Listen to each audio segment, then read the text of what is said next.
Okay? Bakit? Kasi i-multiply mo yan. Okay? Okay? So, letter A. Double check nyo na lang ha. I-double check nyo na lang kung ano yung tamang sagot. Pero letter A yung sagot dyan. Okay?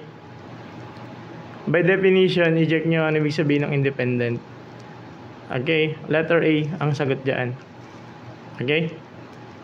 So, thank you sa mga nag-follow sa atin. No? Okay? So, thank you sa mga nag-follow sa atin. Nag-share ng ating live. Thank you po. Let's proceed number 6. Okay, a cake is cut into 5 equal parts. If you have 2 parts, what fraction of the cake do you have? Thank you sa mga nag-follow sa atin and sa mga mag-exam mamaya. Kung nagre-ready na, go. Kung kailangan matulog. Okay, madali lang to, no? So, yung 5 daw,